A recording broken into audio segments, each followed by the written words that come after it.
This is tape 5 with Shmuel Stroli. Rabbi, you were telling us about the graves that you were about Common graves, yeah. So the morning we are there, the rabbi, the whole authorities for Sharmash were there, and we start to work. I put them, the woman, to make linens, cut the linens because it was rolls. They cut 6 yards, and some men, I put them to dig graves, like 3 lines of graves, one line. And some men, the goyim, I couldn't tell them they should take off the cadavers because they're not supposed to touch the. So in the other boys, and my brothers, and whatever, we opened up the graves and took each one the way we can, as it is, the stretchers, and we carried them down. Soon we carried them down. We covered them in the linen, and we had ready, and we put it down. And whom we recognize, we put out. Here is the man, so-and-so, Chaim Yankel, that was killed. Erev Rosh Hashanah was Erev Rosh Hashanah. Sharmash, so-and-so.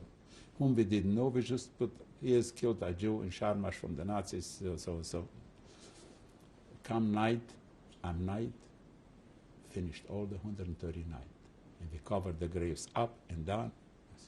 But this wasn't enough, because it was pastures all the way around. In the cattle and the sheep, there is to go around.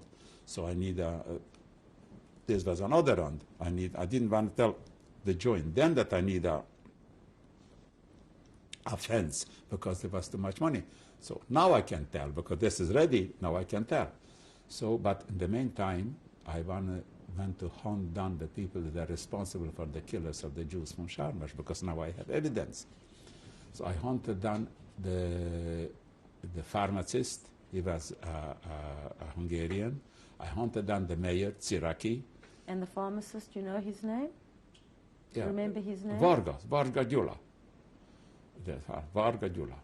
And the mayor, and another 4 people, I don't know, 6. But the police couldn't arrest them only if somebody testifies. I testified that I know this fellas did this and this. So they arrested them, and I went to the court, evidence, all kinds of stuff. Anyway, they got arrested 6 months. They got arrested until judgment. So after 6 months, I have to go and testify again to pronounce, because I have to bring all kinds of stuff.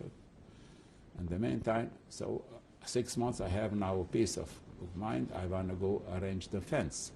So I go again to Kostener, to Dr. Kostener. I need a fence, and I went to Dr. Karp and went to Dr. Shafran, and I told them, look, and I went to the Communist Party, because this was the main obstacle I was afraid of. Them. Look, I want to do this and put up a monument, and I want the whole world should see what the Nazis did and what the Russian army helped me, the Communist Party, commemorate, and we're going to make a big monument, and we're going to write it in Jewish and in Romanish, and we're going to make a big fuss of that, and we're going to, all the communities and the schools, everybody should come, and you're going to be the speaker. Oh, because otherwise people didn't come to the communist gatherings. Oh, I guarantee you for 5,000 people. Anyway, so we did like that, and so we went to Dr. Kostener back, and I told him, look what I want to do, and I told Dr. Karp, and I'm going to put your name, Dr. Kostener, my name is going to be there too as president, and my cousin vice president there, and Dr. Karp, and Dr. Shafran, and all the things who helped at us. And we did this, and we made a nice fence. We put tombstones for each one, Matsevas. We made a fence. We made a commemoration for it. But every 6 months, I have to go to the court to keep the 6 in jail. So I did it like that for about 3 or 4 years till I left Romania. Were they ever brought to justice? Were they ever? Yeah, in the meantime, the pharmacist, before they arrested them, they went to arrest them, he found out what I'm doing. He found out, and he took some pills, he killed himself, him and his wife. He killed himself. And the mayor also, Tsiraki, he killed himself. And then the rest, they were arrested. And they're still in jail. How did you come to find out what had been the fate of the Jews in the camps in Poland? How did I found out? Found out from my wife. And from, the broadcast, I listened to the free radio from England. What was it called? It was a free radio. I remember when Churchill said in 1940 that, because they said London was bombed, and they say England is going to soon be ready too. And Churchill said England is never going to be ready as long as there is a soldier in an island and he keeps his gun up. And I said, I'm fighting. England is still fighting in the war. So then we found out, because we're listening to this radio. You mentioned that you found out from your wife. Can you tell us what your wife's name is? My wife's name is Matilda Stroli, Niemandel. She came home from camp, and she told me stories as they happened, but she was an eyewitness from it. I don't have to go to other witnesses. And I saw on her what has happened, and I saw her night vision. I saw who is missing. I knew well her father before the war, and the mother, and the whole family. And I saw everybody was missing, so there's enough witness for me. And when were you married? We married in 1946. Where? Where? In Cluj. We were married in 1946 in Cluj, April the 29th. How come you decided to remain In Romania? in Romania after the war? I will tell you something. I was tired after so many years labor camp and so many other things, and I became, truthfully telling you, I became the president of the community in Cluj, and I was involved in Agudas Israel also, and we had an orphanage of girls, and we had a kibbutz of boys, and I was very much involved in the community work, and I felt satisfaction. I have a business too. I had a leather goods business. I had what I need. I wasn't, thank God I didn't felt any, and I felt I'm tired. I was very tired, and then but my wife persuaded me, because we had already a child, and she said, what the Germans didn't do enough, the Russian can finish it. And I figured maybe she's right, and I lost my family. I decided to leave. Through all your experiences, did your belief in God ever falter or change? Never, never. My belief was very strong, and the belief helped me survive in many hard things when I went in a corner and I prayed and I cried out myself, and I asked God, to be merciful, why don't you help me? I'm one of yours. Like I felt relieved. But I felt always compassion for people, and I liked people. I couldn't harm a fly. I couldn't harm her. Right. So when did you leave Cluj? By the end of 1951. So you mentioned that before you left Cluj, a child was born. Yeah, my son. And his name? Alexander. His name is Alexander Stroli. So you left Cluj, and where did you go? To Israel. You couldn't go another place. So we go to Israel. What was your reception like in Israel? In Israel, I had a brother-in-law in Israel already, and my Hebrew was good because I from the yeshiva, I knew Hebrew quite well. So I got acclimatized in the country, and I worked in Israel. I worked for a company. The company's name was Palace. As a German Jewish fellow, Dr. Ansberg, he was their owner, and he has a publishing company, and he had 18 stores in Israel for books and gifts for tourists. and I became their stationery manager by one of the person. I was nothing bad in Israel. I was good in Israel too. I had a chauffeur was driving me. I was supposed to check all the stores. So they were in different cities. So I drive from one city to the other city. So I couldn't drive. I don't know to drive. So I had a driver. Did you receive assistance from any organizations after the war? Jewish organizations? In Israel? In Israel? No, thank God I didn't need it. Thank God I didn't need it. Do you still consider yourself a chassid? I'll tell you something. A chassid, this is a very wide, has a wide meaning. These people that they calling themselves chassidim today, a very small majority are real chassidim. Chassidim, you know what a chassid, the true meaning for a chassid is? He does everything not according to the law, better than the law. For instance, you to be merciful with people, nice with people, love people, help people, this is called a chassid, if he does that. Even if he is not a believer, it's still called a chassid.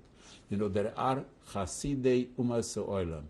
There is a Talmudical saying, as the Messiah will come only when the Jews gonna be all righteous. The Talmud is asking, what has happened if they're not gonna be righteous? Then you know what the Talmud says? He's gonna come in the merit of the righteous woman. He's asking, what has happened if there's not going to be no righteous woman, and whose merit is going to come? It's going to come in the merit of the righteous Gentiles. Chasidei imasu oilam. This is a righteous. A man who does things properly, this is called a chassid. He does things but they are nice for people and nice for there. Because a man has to be not enough nice for people, he has to be nice for him too. And if somebody thinks he's nice only for the Almighty, no. You have to be nice for people too. If you are only nice for the Almighty, you sit in prayer a whole day, this is nothing for him. You must show it with deeds. Your deeds make you for a chassid. And I consider me one of these guys. In a small way. I could do more, but in a small way I love myself. With this kind of belief and with your experiences, how did you find it possible to leave Israel? What motivated you to leave Israel? One thing is my wife she had one brother here, and she said, whom do we have? She has nobody. She has no father, no mother, no brothers, no sisters. The only one she has is a brother here. Why shouldn't we go with them? Who survived of your family, Rabbi? Of my family, survived my brothers, my sisters. That's it. Otherwise, nobody survived. Not my uncles, not my aunts, not my nobody. Just my family, the immediate family, my brothers and sisters. Your father passed away? And during the war. My mother passed away in Israel. When was that? In 1980, 12 years, 13 years, 1987, 88. So you came to Canada, when was that? I came in 1957. And how were you received by the Jewish community? In Canada, I tell you something, I didn't with organizations. I didn't go to organizations, I tell you the truth. I just went to the synagogue. And then by the synagogue, I get, through the rabbi, I get to know somebody, and I get right away employed by him. And I was working for this gentleman for about a year and a half. And after a year and a half, I made my own business. And here I am. Can I ask you, if your experiences during the war are reflected in the way you've brought up your children? Yes, they did. I brought up my children that they should never despair, should always trust the Almighty. Because with the trust of Almighty, they're not going to be lost. And they all going to find a consolation in help. This is my experience. And they are, thank God, brought up in this way. You mentioned that your son was born in Romania. Right. What other children were born to you and your wife? One daughter. And where was she born? And she is now in New York. My daughter, I tell you something. Her full name? Miriam. My daughter is Shmuel Stroli. And when she was a baby from 3 months, this was one bad experience that I had in Israel. Her ear was hurting very much. And this is worthwhile to mention. And I took her to a doctor in Bnei Brak. And the doctor gave her a needle in the ear. And he gave her some streptomycin, very strong. This was on a Friday night, was Shabbos. So Sunday I go to the doctor, to Professor Rosenbaum in Tel Aviv. Was a very expensive professor, but I got a call to him, and I called him up, and I told him, Professor Rosenbaum, you must take me. In the name of God, you must take me, Professor. Was wollen Sie? I speak German, and my wife spoke very nice German. And he was from Germany, and he received me. And he checked her out, and he picked up my shoulders and said, why did you give this needle for your daughter? You should have taken this needle. He was furious. And I saw right away something is wrong. So later I went to doctor him and said, look, you're going to have problems, hearing problems with her. He told me. The best thing you can help her is America. You haven't got that, you can't help her. And I'm very attached to my family. My daughter is special to her too. And was one of the things that I figured I have to go in there, I'm going to help her.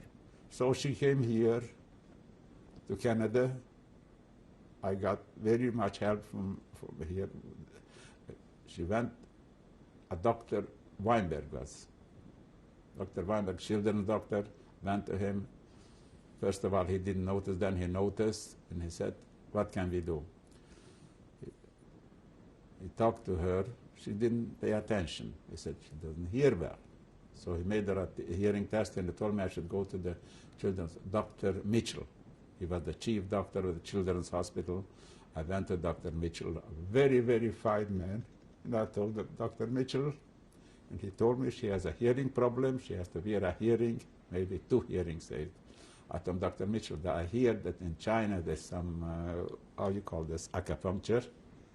Doctor, I'm willing to spend what I have and what I don't have, only to help my child.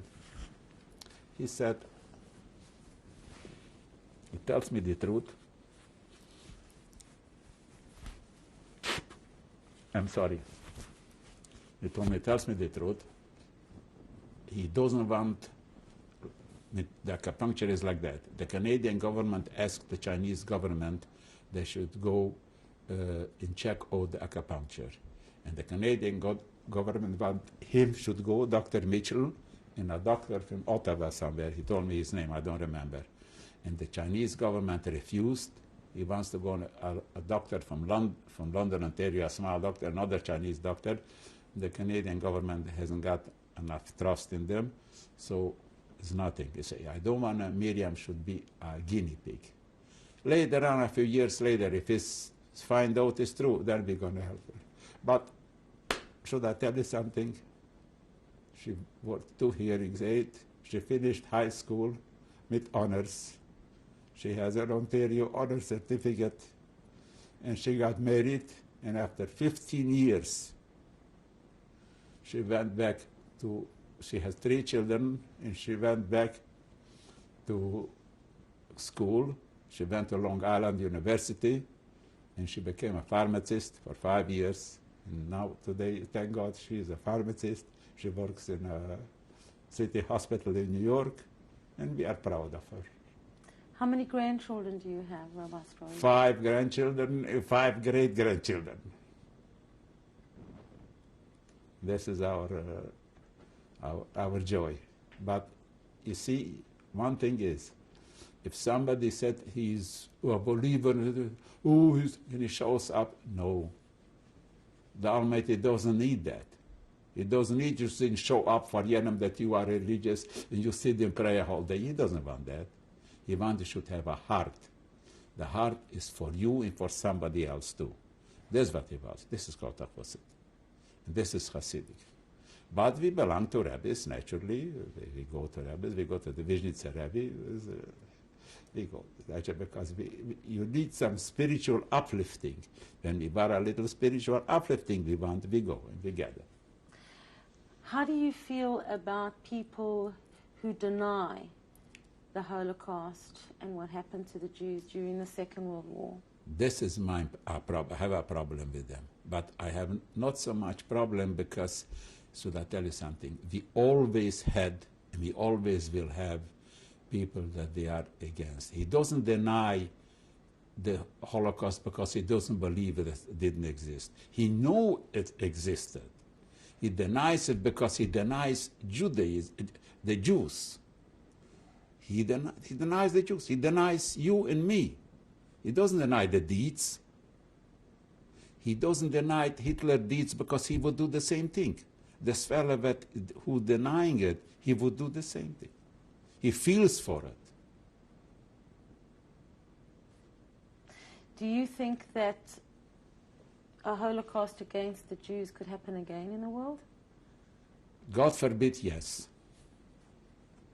With the right elements, in the right situation, yes.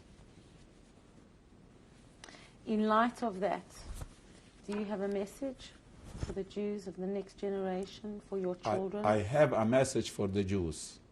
Unity, understanding. The Talmud says, I'm going to tell it to you in Hebrew, and then after I'm going to translate it to you. The Talmud says, Ilmule hoyu Yisrael meuchudim, ein umma velushen yechoyle lamad bifneim. The translation is, if the Jews would have been united, no nation in no sect in the world could stand against them. And this is true. They have no chance to succeed. Look today, if we would be united, you think we have a problem in Israel? We have no problem in Israel, thank God. The problem is with us Jews. There's 4 or 5 million people, there are 45 or 50 parties. The United States with 300 million people or 250 have 2 parties or 3. This is the problem. Rabbi Stroli, I want to thank you very much for coming forward to give your testimony and ask if you have a final message for your own children, for your grandchildren.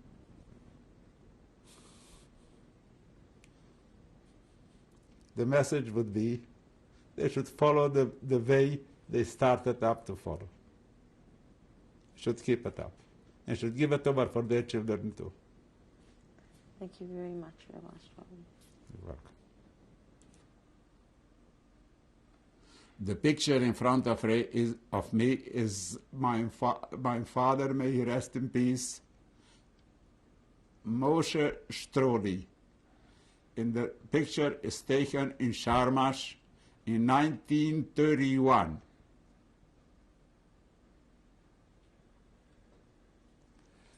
The picture in front of me is my son Alex and my daughter-in-law Debbie. His Jewish name is Avrumoshe Stroli, and her name is Golda Devora Stroli. This picture was taken in the synagogue. The wedding was in Monticello. New York? Near New York? Monticello, New York, right? And the year is, Mom? 1973. The picture in front of me is of our daughter Miriam, Rachel, and our son-in-law Baruch Klein. And the picture was taken in 1978 in the Share Tefillah backyard. What city? Toronto. This is my wife, Matilda Stroli. I just want to tell her that I thank her for to be a nice mother and a very good wife, and a good grandmother, and a good great-grandmother. And I just wish, and I'm thankful for the Almighty what has happened 5 years ago. She had an accident, and the accident was such an accident that she was, God forbid, non-existent today. And the Almighty, with His great mercy, she went out without any scratch. The car was gone for the other fella, and hers, but without a scratch. And this, I saw here the mercy from the Almighty, and I'm thankful for it, for then and for yet and forever. Thank you, my wife. Thank you.